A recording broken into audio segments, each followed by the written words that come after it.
All right, Miriam says here, how do you choose which opportunities to chase? Well, if you're asking about me, I think the key ability that you really want to develop there is an ability to say no to things, and it's really hard, particularly for us entrepreneurs. It can be really, really tricky indeed. So that's why I think understanding your market is so important, because I think you really have to concentrate and focus on a particular market at that top level. Now, the products and services and the single target markets inside that market can give you that need for variety, which entrepreneurs are so desperate to need. So, how do I specifically do it? Well, see this board behind me here? The biggest chunk of the board, that part here, is what's my options column. And I just whack, as ideas come to me and potential opportunities come up to me, I'll just write them on a post-it note and I'll whack them up there. Now there's a certain size, right? And you can see right now it's fairly full. I'm probably going to have to go through and do a retrospective and narrow it down a bit, because what happens is that there are post-it notes that sit on there for 5 months and you go, well, are you serious about that? Is that something that's really going to be important? So you can just put it away. But here's the thing, in the moment, it gives me time to think and not be reactionary. I just write the opportunity down, pop it up there. And so it'll be an epic. So then on the Monday morning, which I just did before, I just cleaned my board up before I do this broadcast each week. Then I take a good 5 minutes to have a look at all of that. I scan every single thing that's there in my options and say, well, what's important? What's going to, what's the most important thing that I'm trying to do at the moment? What am I looking to achieve? And based on that, I pull specific stories into my ready column, which is this middle column here. And you can see there's only 6 post-it notes in that, because I restrict the amount I do, because if you're over, like most people deal with just the options column, and that's what a to-do list looks like, right? And you look at that, and entrepreneurs in particular, this is what we know from our huge study that we did last year. We know that entrepreneurs in particular just can get, bright light syndrome, right? Squirrel is another way of putting it.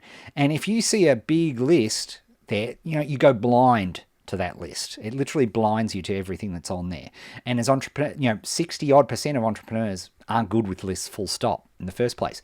So, Kanban for entrepreneurs, a Kanban board is so brilliant that it keeps all my options there visually. I can see them at any time, at any place.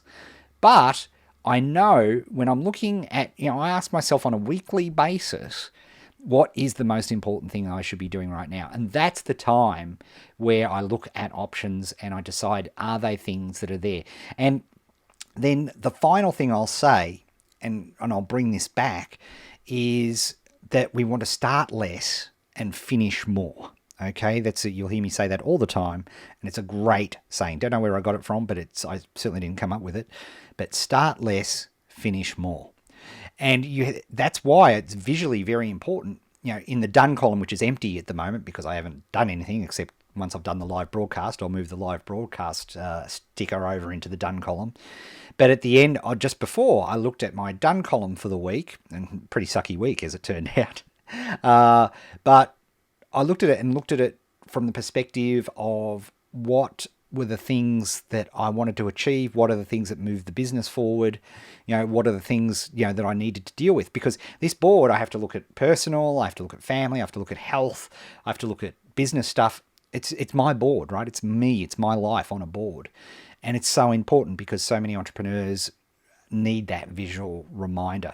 So that is another way, because I've got that visually look at what I'm doing, I can say, well, am I working on the right things, or am I doing things, or did stuff happen during the week which was just hard to deal with? And because stuff does happen, right? You can't have a perfect week all the time. It never happens. So, well, it does happen sometimes. You have a good week. It's relatively clear of bombs being thrown.